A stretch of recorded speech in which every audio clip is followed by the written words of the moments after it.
Hey guys, and welcome back to my channel. Thank you for joining me for another video. Today we're going to be whizzing through 100 healthy habits that you have to try. If you're new here, then hit that subscribe button and the notification bell so that you never miss another video, especially if you're interested in sustainability, low impact living, and all things habit. As always, take what is applicable for you and simply leave the rest. And if you're interested in supporting me a little bit further, then check out my Patreon in the description below for more content, for journal entries, for video plans, general updates, and lots more videos. Okay, grab a cup of tea and let's get straight into the video.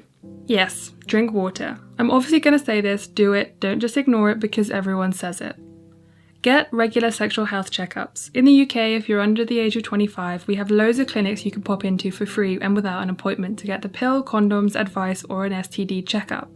If you're very active and some unprotected, then just please make sure to get yourself checked. Always use protection. There are loads of great fair rubber companies like Hanks, etc. in the UK, and lots of free condoms, and also lots of other different methods of contraception that you can get for free. Just check with your GP. Get a smear test regularly. I know it can be uncomfortable and embarrassing, but just remember how many vaginas those doctors have seen. Your health is more important. Pause the video and go and book one now. I'll wait. Eat lots of greens daily. Air out your room once a day or a couple times a week, whenever you have time. Vacuum your room to remove dust and dead skin cells, etc. Create an optimal sleep schedule for your situation. If you want to read about the importance of sleep, try the book Why We Sleep. Wake up at the same time every morning. This helps to create routine and prevent oversleeping, which can actually make you more tired. Do some form of meditation, whether it's a moment's calm, 2 minutes, or half an hour dedicated to meditation. This is actually a really hard habit to create, so try finding an anchor point for it. After I turn on the kettle to make my tea, I take a moment of calm. Repeat this until it becomes automatic, and make sure to celebrate it every time you do it. Remember, celebration and feeling good creates habits, not repetition. Move your body every day in a way that you enjoy. I love HIIT training or weightlifting, and because I love it, it doesn't feel like a chore. Moving your body looks different for everyone. Find what works for you. Walk, walk, walk, or simply get outside where possible. If you have the ability to do so, why not consider biking to work instead of public transport? It's a great way to save money, add in some exercise and time alone just to think and work through anything you may need and the space to do so. Find ways to sneak in vegetables into your diet through pasta sauces, smoothies or soups. Add some weightlifting into your regime. This helps us to retain some muscle mass and stability as we get older. Work on your pelvic floor. This is really important for spine stability as well as many more things. Reduce the amount of time you spend on social media. Take weekends off social media completely and try to put your phone down for a few hours as well. Work on implementing tiny habits into your life to improve specific behaviours rather than trying to attempt massive aspirations that leave us feeling like failures. I have a whole video coming out next week, but if you want a book recommendation, Tiny Habits by BJ Fogg is excellent. Track how you spend your time and use your calendar to block out specific amounts of time for tasks. This helps you to be more productive and therefore spend less time working and more time on the things that you love. Practice self-compassion and start speaking more kindly to yourself. We get enough shit thrown at us by society, the damn patriarchy, etc., so it's important that we learn to be kinder to ourselves. This isn't easy, but it is essential. Stop looking at screens at least 30 minutes before bedtime, as this can really affect your sleep quality. Opt for reading a book or magazine, etc., whatever you choose before bed instead of scrolling endlessly on your phone. Keep a journal. This can help to process your thoughts and emotions, and for me it's even helped to better understand solutions to problems I've been facing and process these ideas I've had in the back of my mind. Put time aside daily or weekly whenever you can to practice being in your flow state. For more information on this, check out the description for a book recommendation. Check your desk setup. It could be forcing you into a bad posture or straining your neck. Especially now that we're still in lockdown and working from home, this is more important than ever. Stand up every 40 minutes if you have a job that requires you to predominantly be sat at your desk for hours on end. Wear SPF on your face to protect from sun rays every day. There are lots of sustainable and reef-friendly ones out there. I'll link some in the description. Please remember that self-pleasure is nothing to be ashamed of and is a healthy and very normal part of our lives. So enjoy yourselves, people. Give yourself a regular breast or testicle examination. It's a simple thing to do but can genuinely help to catch things early and save lives. There are plenty of tutorials online, but I'll leave a few below.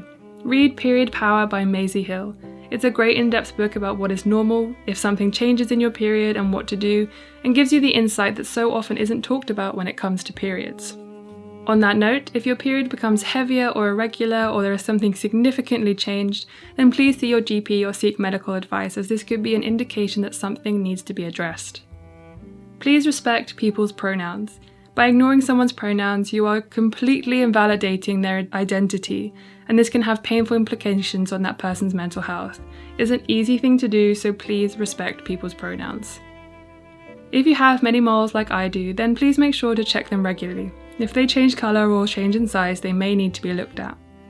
Try to do some brain training daily. This is something the Alzheimer's Society advises to help protect brain health from age-related diseases. Floss your teeth. Don't forget to go to your dentist appointments, and if you can, hygienist appointments too. Keep your room tidy, especially if, like me, you work in it. Designing your environment has been shown to be highly effective in encouraging behaviours like productivity, helping you to sleep and clear a mind. Declutter your wardrobe of any clothes you no longer wear or are too small for you. I find having these clothes in my wardrobe can make me feel really negatively about my body image, especially if I've gone up a few sizes or if I'm less active. Spend time with people who bring you joy and say no to those who don't. Wash your bed sheets once a week. Question everything and often. Try new things regularly. Seek discomfort. When we push ourselves to do things that scare us, it can have an amazing effect. Don't follow people on social media or spend time with friends that make you feel bad about yourself or what you have or what you're doing with your life. Many people ridiculed me for starting a YouTube channel and Instagram, and I paid no attention, worked hard, and I'm happier than I've ever been. Try daily affirmations. Feels weird at first, but has a significant impact on the way that you think about yourself. Read psychology books or behaviour design books to learn more about yourself and others. Find out what motivates you and gets you up in the morning. Write a to-do list if it helps to boost your productivity. Just remember to write a realistic one. Create a prompt for a new behaviour you'd like to implement into your life. For example, if you make coffee every morning but you want to drink a glass of water before, write a note on the empty glass and place it next to the coffee machine saying, "Fill me and drink me first." Without a prompt, new behaviours will never become a habit. And remember to celebrate it when you do it. Cook your food at home. It is a luxury to be able to eat out and should be treated as such.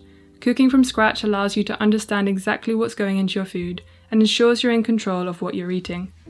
Stop drinking fizzy drinks, or reduce them as much as possible. Sit less and stand more if you have the ability to do so. Practice gratitude for the people and the things you have in your life. Allow yourself to be bored sometimes. For me, this has been the catalyst for so much creativity. If we're constantly stimulated, how can we form new ideas that truly come from ourselves? Listen to Esther Perell's podcast, Where Should We Begin? She's a psychotherapist who explores the tension between the need for security and the need for freedom in human relationships. It's made me think a lot about how I act in relationships, and it could be helpful to you too. Speaking of which, can we please normalise going to therapy? It is a wonderful tool that is there to help you. There is nothing shameful about it, and I'm proud to say that I have loads of friends who have been and found it extraordinarily helpful. Literally, fuck what box society wants to put you in. You're flipping great just the way you are. Now ingrain that into your brain. If, like me, you judge your body way too much for what it used to be like, remove any mirrors that prompt you to practice this behaviour. Self-help books get a bad rep, but if you find a good one by a reputable author like Fogg or Angela Duckworth, those pages are gold. Now, instead of looking for more content to read, actually put into practice the teachings those books give you. Listen to music to help boost some motivation. This has literally zero scientific research that I found, but damn does a good tune put me in the mood to do something. So hey, it may work for you too. I find that as a woman I am often encouraged to see the achievements of other women with jealousy. However, this doesn't help anybody. Instead, I try to actively feel inspired by the achievements of those people and work on turning that negative emotion into a positive one. Listen to podcasts that are educational. I love Hidden Brain, Invisibilia, and Eulogies. I just love to learn. Do some form of mobility every day. This is different from stretching as it actively puts your body into positions that encourages a full range of motion rather than simply stretching. Don't do exercise you think you should do. Do exercise that you love. Dancing around your kitchen certainly counts. Celebrate your wins, however small. This is how we turn tiny habits into lasting behaviour change. It also makes us feel good on a more consistent basis. Let your bed breathe in the morning, don't make it right away. I learned this one from you guys, so thanks. Do some dry brushing. I hear it's wonderful for circulation and soft skin. Do something kind for another person. Spread those good vibes. Take care of your gut, whether that's eating fermented foods, taking supplements, or something else gut friendly. It's very important. Which actually leads me on to please take your B12. It's not just for veggies and vegans, it's an essential vitamin that we don't get enough of from our food. Sleep without underwear. It really changes your life. Roll your quads gently to your knees, but never on your knees. But in general, rolling is so great if you have any knots. I've had a ton of injuries and physical therapy, and rolling has helped enormously. If, like me, you sit at a screen for hours on end, consider getting blue light glasses. They help to prevent your eyes from overstraining. Use natural cleaners in your home. Find yourself a workout partner if that will increase your motivation to go to the gym or a class, etc. This was a game changer for me when it comes to evening workouts. Meal prep some of your food. This is great for health as well as sustainability, as you can help reduce food waste by making your meals ahead of time and only buying what you need. If I have food I don't want to be eating all the time in the house, then it will get eaten. Sneak in some movement by exchanging one journey by car for walking or biking. Switch up your routine of working. My boyfriend likes to stand half the time and sit the other half. Stroke an animal. Apparently this helps to calm us down. Just be kind to that animal. Limit your caffeine intake. Have a cold shower or commit to wild swimming. Just make sure you follow the safety protocols if you're going to. Try something new once in a while. Sometimes we think we know what we like, but sometimes we just haven't exposed ourselves to the possibility that we may have other hobbies. Have a few plants around and make sure to maintain and keep them happy. Lower your sugar intake. I don't think you need to be completely eradicating everything if, it makes you happy. That's what matters, right? Just everything in moderation. Take a trip alone. This sure is character building, and then you'll find that you're actually great company. Create work-life boundaries for yourself, whether that's no emails at the weekend, switching off your phone at a specific time at night.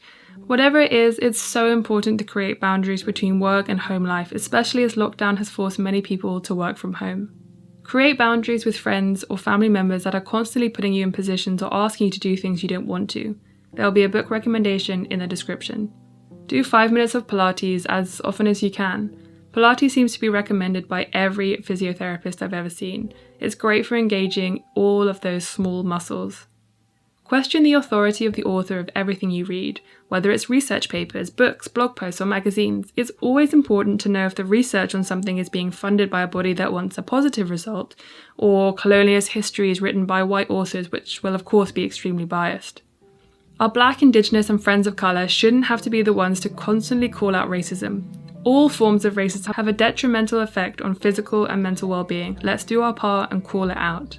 Don't conform to sleep schedules that suit other people. I used to try and get up at 5 AM to get loads done, but I'm just not an early riser. I prefer later nights to earlier mornings.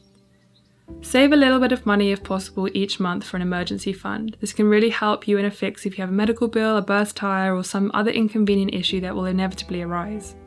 Spend a little bit of time figuring out what your coping mechanisms are for when times get particularly stressful. Put aside time each week to work on personal development. Incorporate other sources of protein into your diet like lentils, beans, tofu to reduce your meat intake even a little. Eat less processed foods if you have access to them, and if you do and are in a position to do so, consider donating to help those in food deserts or have limited access to healthful food. Learn when to rest. Radical self-care shouldn't be frowned upon, it should be embraced. Whether you're an activist, a parent, work several jobs or long hours, everyone deserves to rest and recharge. Do the best you can with what you reasonably have available to you, and if you can give back to those who have less, health should be accessible to all. If you're interested, then check out my first video in this 100 series, 100 zero-waste swaps you have to try. As always, if you like this video, please give it a thumbs up because it really supports my channel, and hit that subscribe button so that you never miss another video. I'll see you next time. Bye.